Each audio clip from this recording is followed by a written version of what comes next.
ABC 10 News at 11 starts now. My wife and I are older. We need to get this shot because if we ever caught something, we're in big trouble. The Petco Park vaccination superstation will reopen tomorrow after being days of being closed. Good evening. I'm Steve Atkinson. And I'm Kimberly Hunt. Major storms across the U.S. caused a delay in vaccine shipments to San Diego County last week. ABC 10 News reporter Anthony Pura has more on the concern now for many of those who have missed appointments due to the closure. I spoke with a man who says he and his wife were supposed to get their second dose of the vaccine on Friday when the site closed. Now they're worried about getting their second shot in time. The Petco Park vaccination superstation is expected to reopen Tuesday. That's where Jim Morris and his wife, both in their 80s, got their first shot of the vaccine in January. So the second shot was scheduled for February 19th. The couple is still waiting on that second shot because the Petco site had to close late last week due to a delay in vaccine shipments. The delay caused by the winter conditions that have pounded parts of the country. While the other superstation vaccination sites administer both the Moderna and Pfizer vaccines, the Petco site only gives out the Moderna vaccine. UC San Diego Health runs the site in partnership with San Diego County.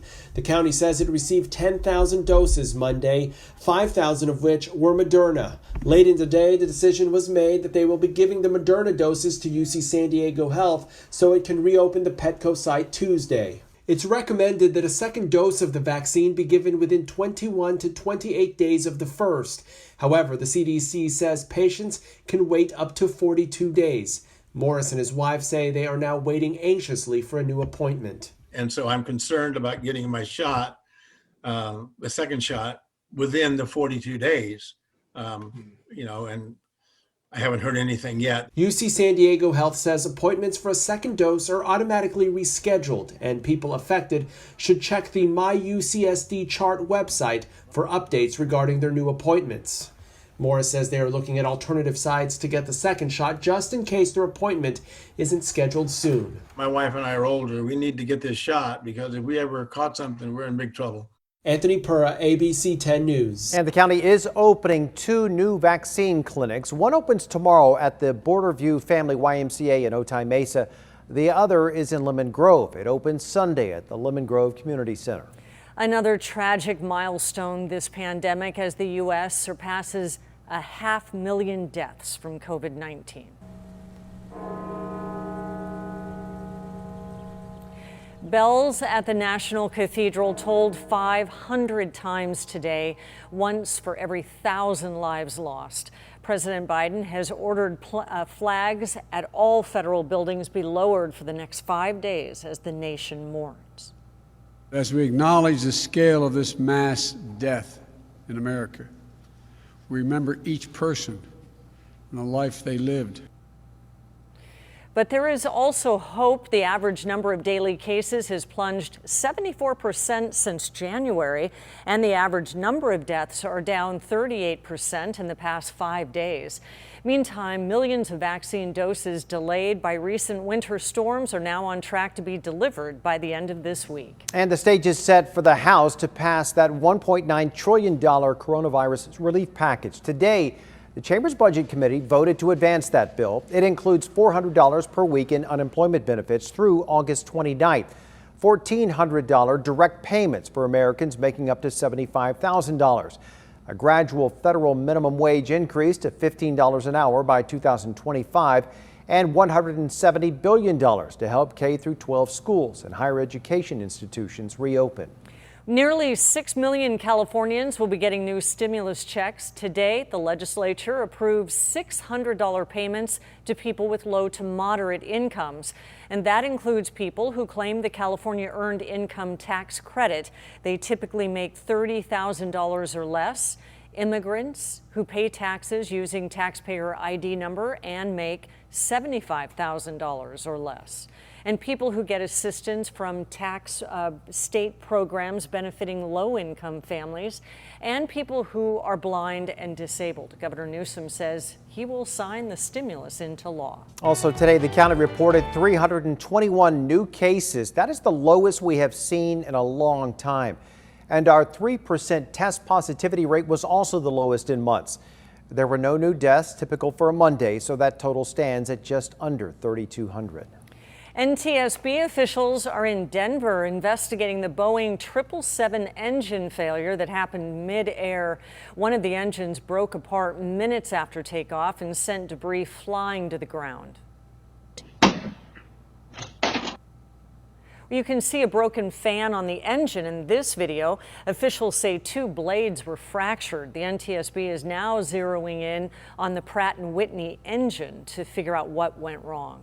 A preliminary on-scene exam indicates damage consistent with metal fatigue.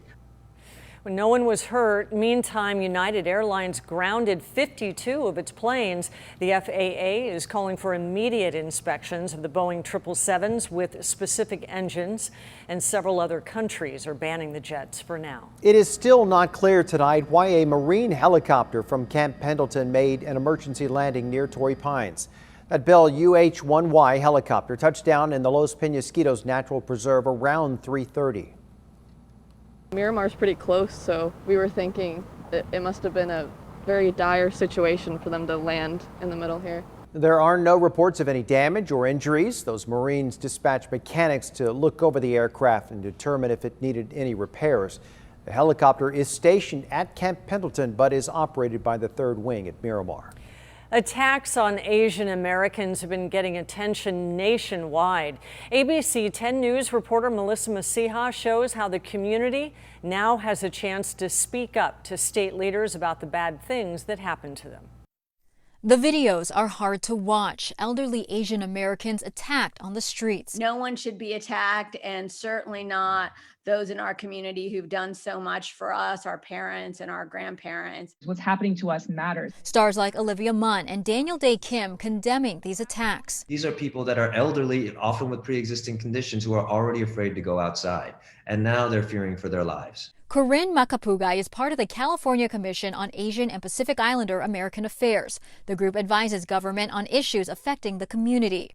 This Thursday, they'll hold their first public meeting addressing AAPI hate incidents and crimes. Corinne said attacks aren't always physical. I had another friend who was sitting in a parking lot when someone drove by him and tried to spit into his car and saying it's your fault.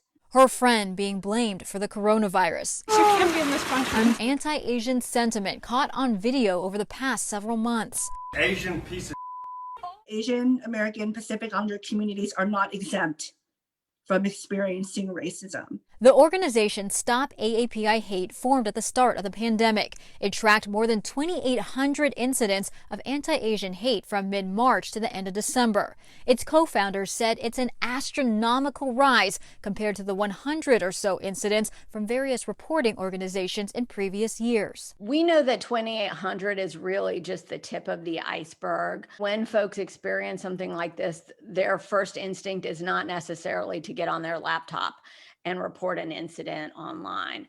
But we think it's important because it helps us to understand the problem and then begin to find solutions for it. The co-founder of Stop AAPI Hate says even if the attack doesn't happen to you, if you witness one, she encourages you to report it. I'm Melissa Masiha, ABC 10 News. And you can find information about this Thursday's open meeting in the article on this story posted on 10news.com. An Escondido police officer will be okay after being shot today in the line of duty. It happened early this morning while police were responding to a domestic disturbance call.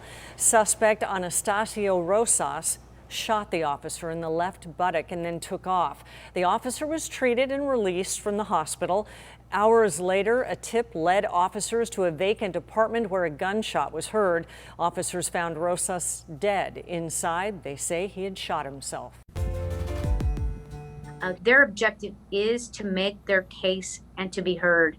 25 more migrants were processed at the San Ysidro border today, and now they're allowed to wait for their asylum hearing here in the U.S.